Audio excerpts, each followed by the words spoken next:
Hare Krishna, dear devotees. Today we are going to discuss shloka number 1.41. It is like this. Sankaro narkayeva kulgrana kulasya cha patanti pitro dyosho lupta pindo data kriya. Translation. अवांछित संतानों की वृद्धि से निश्चय ही परिवार के लिए तथा पारिवारिक परंपरा को विनष्ट करने वालों के लिए नारकीय जीवन उत्पन्न होता है। ऐसे पतित कुलों के पुरखे पितर लोग गिर जाते हैं क्योंकि उन्हें जल तथा पिंड दान देने की क्रियाएं समाप्त हो जाती हैं।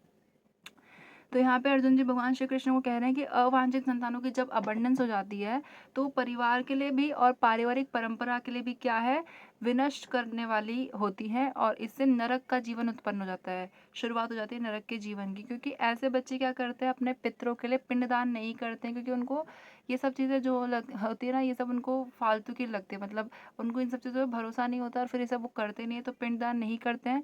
और पिंडदान नहीं करने की वजह से उनके पुरखे जो पितर लोग हैं वो गिर जाते हैं और क्या कहते हैं, तो उनके क्या कहते हैं, कुल का क्या हो जाता है, नाश हो जाता है। ठीक है। शिला प्रभुपाद जी द्वारा तात्पर्य, शिला प्रभुपाद जी की जय। सकाम कर्म के विधि विधानों के अनुसार, सकाम कर्म के विधि विधानों के अनुसार कुल के पितरों को समय समय पर जल तथा पिंडदान दिया जाना चाहिए। तो सकाम कर्म के जो विधि विधान है, इंस्ट्रक्शंस के अनुसार जो है आपके पितरों को यानी कि पूर्वजों को, बहुत सारे ऐसे पूर्वज नहीं होते, बहुत सारे ऐसे पूर्वज नहीं होते जिनको मुक्ति मतलब कुछ कुछ होते हैं जिनको मुक्ति मिल जाती है, लेकिन बहुत सारे ऐसे होते हैं जिनको मुक्ति नहीं मिलती है। तो ऐसे हैं जो पूर्वज होते हैं जिन्हें मुक्ति नहीं मिली और वो स्पिरिट बने हुए हैं और उनको दूसरा शरीर भी नहीं मिल रहा क्योंकि उनके कर्मों के अनुसार उन्हें दूसरा शरीर नहीं मिल पा रहा है। या फिर हो सकता है कि कुछ पितर ऐसे हो जो नरक में अपना जीवन बिता रहे हैं और उन्हें वहाँ पे खाने पीने के लिए कुछ नहीं है। और अगर उनके कुल में ऐसा अवांछित संतानें आ जाएंगी जो पिंडदान नहीं करेंगी, जल तथा पिंडदान नहीं करेगी, तो उन्हें ऊपर खाना नहीं मिलेगा और इसी की वजह से जो है उनका जो है पतन हो जाता है उस पर्टिकुलर कुल का, क्योंकि उन्हें पितृदोष भी लगता है और उनके पितृ भी गिर जाते हैं। तो इस प्रकार से जो है उनके पूरे कुल का नाश हो जाता है। उसी प्रकार से यहाँ पे बताया गया है कि सकाम कर्म के विधि विधानों के अनुसार कुल के पितरों को समय समय पर क्या मिलना चाहिए, जल तथा पिंडदान किया जाना चाहिए। अब ये जल तथा पिंडदान ऐसे हो इस प्रकार से किया जाना चाहिए कि जो भी आप खाना जो है आप किसी भी ऑथराइज, सबसे पहले तो आपको सबसे पहले तो आपको भोग बनाना है, वो भगवान श्री कृष्ण को चढ़ाना है। चढ़ाने के बाद जो वो महाप्रसाद बन जाएगा तो आपको किसी ऑथराइज्ड इंसान को खिलाना है। जैसे कभी आप कोई बैंक ट्रांजेक्शन करते हो, तो अगर आपको पैसा एक बैंक अकाउंट से दूसरे बैंक अकाउंट में भेजना होता है तो आप सामने वाले की डिटेल्स और अपनी डिटेल्स प्रॉपरली फिल करते हो। ऐसे तो नहीं कुछ भी डाल देते हो वहाँ पे जाके, आप एक प्रॉपर डिटेल्स डाल दो तभी जाके वो बैंक अकाउंट कैश जो भी रहेगा वो एक पर्टिकुलर अकाउंट से दूसरे अकाउंट में ट्रांसफर होता है। तो जब इंसान ऐसी टेक्नोलॉजी बना सकता है तो भगवान तो अच्छी अच्छी टेक्नोलॉजी क्यों नहीं बना सकते जिन्होंने खुद इंसान को बनाया हुआ है।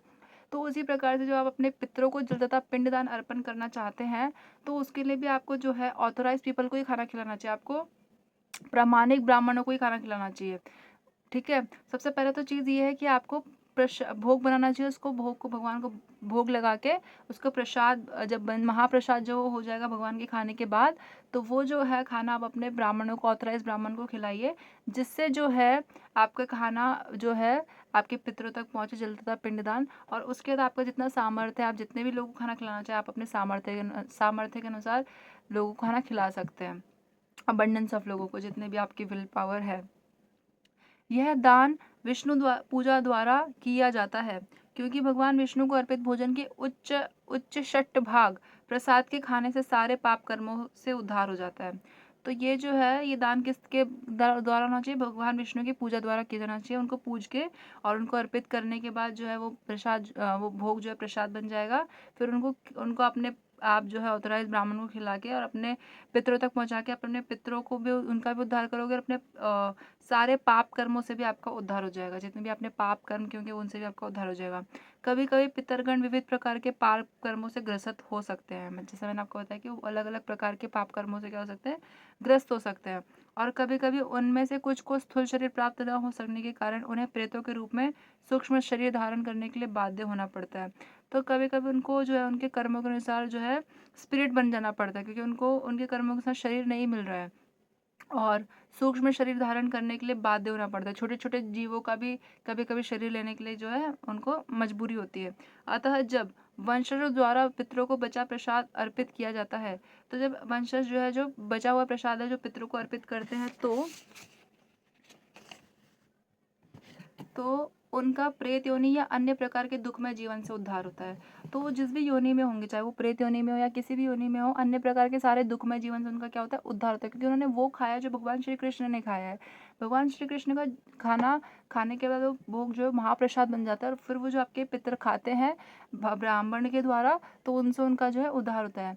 पितरों को इस तरह की सहायता पहुंचाना कुल परंपरा, और ये जो है ये ड्यूटी है कुल की, कि वो अपने पितरों को इस तरह से खाना पहुंचाती रहे। और जो लोग भक्ति का जीवन यापन नहीं करते, उन्हें ये अनुष्ठान करने होते हैं। और जो लोग भक्ति का जीवन यापन नहीं करते, मतलब जो परिवार भक्ति नहीं करता, उनको ये सब अनुष्ठान करने चाहिए। केवल भक्ति करने से मनुष्य सैकड़ों क्या हजारों पितरों को ऐसे संकटों से उबार सकता है। जैसे प्रहलाद महाराज थे, उन्होंने कहा कि मेरे पापा को माफ़ कर दो, ये तो इन्होंने बहुत सारे क्राइम्स किए, माफ़ कर दीजिए। तो नरसिंह भगवान ने हंसते हंसते कहा था कि तुम्हारे तो 21 पीढ़ियों का उद्धार हो चुका है। तो इसी प्रकार से जो भक्ति करते हैं, उनके सैकड़ों हजारों पितरों को ऐसे संकटों से उबार सकता है। मतलब उनके सैकड़ों हजार पितरों के जो है दुखमय जीवन से उनको क्या है, उद्धार हो जाता है उनका, जो भक्ति करते जो मनुष्य है उनके। भागवत में 11.5.41 में ये कहा गया है, देवर्षि भूपता निर्णा पृतना न किंकरो नायमृणी च राजनः सर्वात्मना न यशरणं शरण्य गतो मुकुंद परिहृत्य कर्तम। जो पुरुष अन्य समस्त कर्तव्यों को त्याग कर मुक्ति के दाता मुकुंद के चरण कमलों की शरण ग्रहण करता है और इस पथ पर गंभीरता पूर्वक चलता है, वह देवताओं, मुनियों, सामान्य जीवों, स्वजनों, मनुष्य या पितरों के प्रति अपने कर्तव्य या ऋण से मुक्त हो जाता है। श्री भगवान की सेवा करने से ऐसे दायित्व अपने आप पूरे हो जाते हैं। तो ऐसा कोई इंसान जो अपने समस्त कर्तव्यों को त्याग करके मुक्ति के दाता यानी कि भगवान मुकुंद यानी कि भगवान श्री कृष्ण के चरण कमलों की शरण को ग्रहण करता है, उनके चरण कमल की शेल्टर लेता है और इस पद पर गंभीरता पूर्वक चलता है, सीरियसनेस के साथ भक्ति करता है। ऐसे मजाक मजाक में नहीं कि भक्ति भी कर रहा हूँ और मटेरियल लाइफ भी जी रहा हूँ, ऐसा नहीं। तो इसलिए सीरियस होकर भक्ति करता है। वह देवताओं, मुनियों, ऋषि मुनियों, सामान्य जो जीव है, कॉमन मैन, स्वजनों, खुद के घर वाले, मनुष्य, इंसान या फिर पितर भी, स्पिरिट भी के प्रति अपने सारे कर्तव्य या ऋण को, जो भी उनका कर्जा होता है या फिर उनकी ड्यूटीज होती है, उनसे वो क्या हो जाता है, मुक्त हो जाता है, फ्री हो जाता है। और भगवान श्री कृष्ण ऐसा कह रहे हैं कि भगवान श्री कृष्ण की सेवा करने से ऐसे दायित्व अपने आप पूरे होते हैं। अगर आप भगवान श्री कृष्ण की सेवा करते हो तो आपकी सारी रिस्पॉन्सिबिलिटीज क्या हो रही है, फुलफिल हो रही है। सो ये श्लोक यहीं तक था डियर डिवोटीज, आगे का हम आगे डिस्कस करेंगे। Thank you so much for listening to me patiently and वंश कल्पतरुभ्यश्च कृपा सिंधुभ्यैव च पतितानां पावनेभ्यो वैष्णवेभ्यो नमो नमः। अनंत कोटि वैष्णव वृंद की जय, श्रील प्रभुपाद की जय, नामाचार्य श्रील हरिदास ठाकुर की जय। प्रेम से कहो जय श्री कृष्ण चैतन्य प्रभु नित्यानंद, श्री अद्वैत गदाधर श्रीवासादि श्री गौर भक्त वृंद की जय। हरे कृष्ण कृष्ण कृष्ण हरे हरे, हरे राम राम राम हरे हरे। हरे कृष्णा एंड दंडवत प्रणाम to all the dear devotees. Thank you so much.